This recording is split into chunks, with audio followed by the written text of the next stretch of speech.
Let's settle down for business now. Ghanaian traders have over the years agitated the invasion of foreigners in the local retail markets like Okanshi here in Accra. Their argument is simple. These markets are by law, they're preserved. The challenge, however, is with ECOWAS nationals like Nigerians and Liberians due to the economic integration agenda in the sub-region. On AM Business this morning, Sheila Tamaklo explores the past, present and future of this business coexistence. It started as a trade rivalry between Ghanaians and foreign traders for the hearts of Accra consumers. But now the battle seems to have turned into an all-out war. But it appears the laws are not working. They are really disturbing our business, honestly speaking. They are actually taking over gradually. You understand? Because the Ghanaian businessmen are fading off because of the competition. The competition is not a healthy one as well. You understand? Because what we do is we deal in genuine business and they don't bring the genuine goods. So they eventually sell better than we do. You understand? Because the customers complain of our prices. Meanwhile, our goods are the best. The Nigerians are taking over the market because now even some of them are not having shop here. They are on the street. When they see people entering your shop, they'll just call them. Then they'll take them to a Nigerian shop. We've complained several times.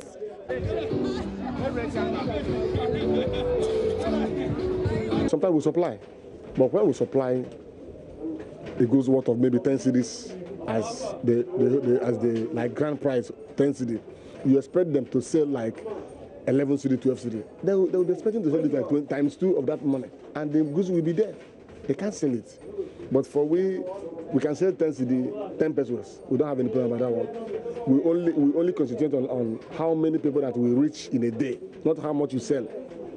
The competition is because of the prices. We are wholesalers. We don't sell retail, so our retail prices our wholesale prices are low.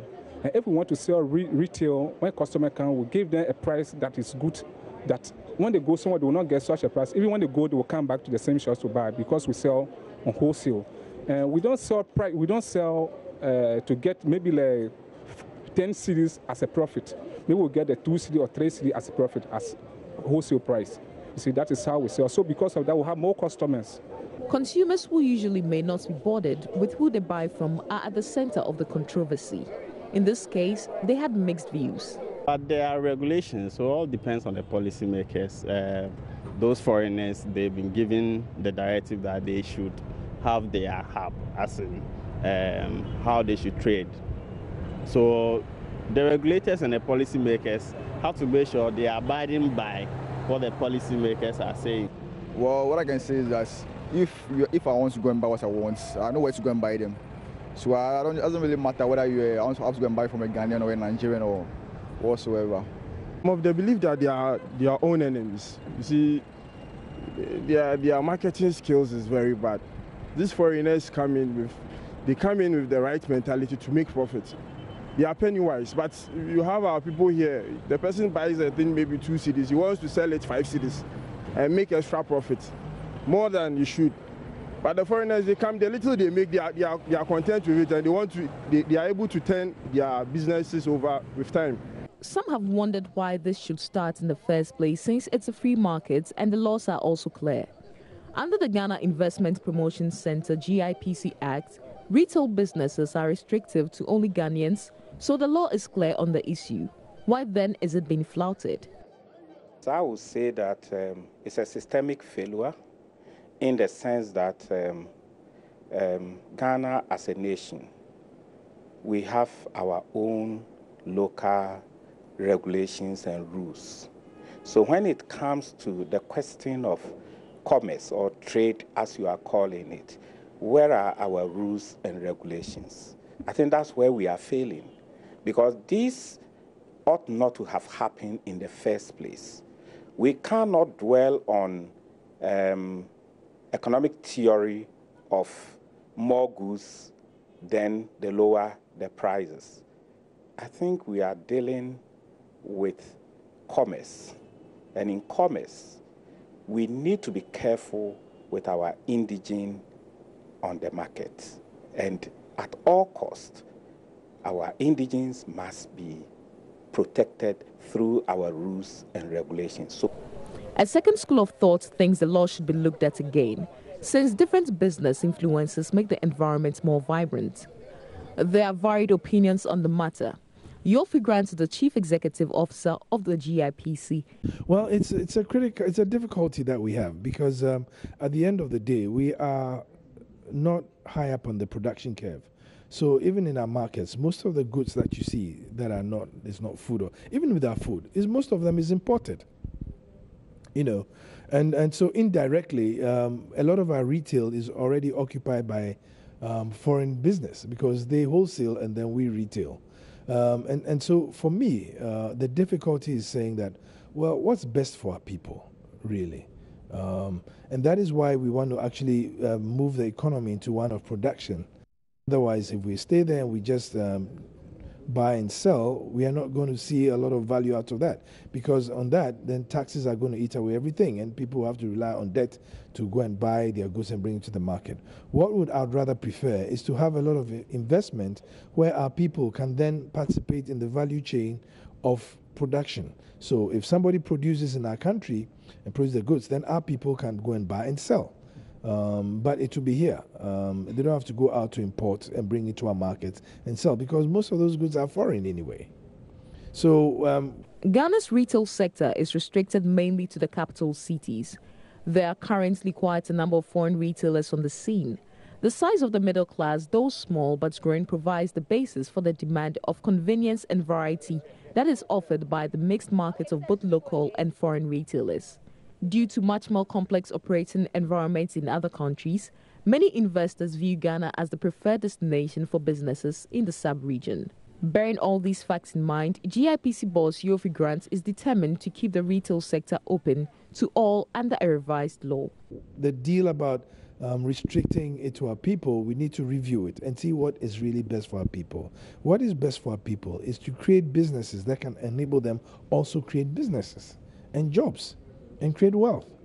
Not just allow them to build up on import and export. That doesn't grow a country as big as well as if the country is able to grow its production base. But this is a position the local traders disagree with. With the foreigners, I don't know whether they are bringing investment or whatever. There should be proper checks on them. For the foreign retailers, a revised law is welcome. Some of our brothers, they bring so much money to invest here. Are you with me now? They brought so much money from here to invest here, believing that there will be no problem, according to the recent improvement. So it's okay. Trade expert Richard Ampabing explains the initiative can only work smoothly if certain conditions are met. Those who have to check and know what is happening on the market, that's our regulatory bodies. And in this case, I would say our Chamber of Commerce. Where are they? What are the rules set for us? Since time immemorial, I know that foreigners can participate in our trading market, but at what level? You see, we shouldn't make a mistake of making our market seamless, where everybody, everything, everywhere, one can participate. If we do that, then we are suffocating ourselves, and the consequences are there for us to face. I agree, if we want to regulate the informal sector by formalizing some of the activities, but we don't put the cart before the horse. Let's do it gradually. Take one activity and make sure we apply what we want to do on that activity and see how it will go. Then we can use it to develop others, like a snowball development. Perhaps only the revised law and an enforcement task force can push out the rivalry and ensure a free market. See this one? Very nice. Okay. Okay, what about this one too? This one too nice. That's also Yeah. Okay. take this from. Okay, that's interesting. Well, so protectionism or a free retail space? That is the question that currently hangs on our Ghanaian retail market. However, the answer lies with the decisions of our policymakers, and we'll be on the look to see what they decide. Reporting for Joy Business from Tiptoe Lane in Circle, Sheila Tamaklo. Thank you. So this is a final price. How much will you pay? This one is nice. I hope I saw the photo. And that's AM Business this week. If you did enjoy it, make a date. AM Business is on the AM Show every Wednesday. While you're still watching the AM Show, if you've got comments, WhatsApp messages, and regular text messages, please do send it to us. We've got a packed show today. Today is the day that we tell everybody, go and give some blood. It's World Blood Day today. We'll have some conversation on that later this morning. And then we've got the duo Wuta in studio this morning with us here on the AM Show. It will be good. It will be really, really good. But up next is a conversation between Roland Walker and the Director General of the National Lotteries Authority, Mr. Kofi Osei Ameo. Enjoy.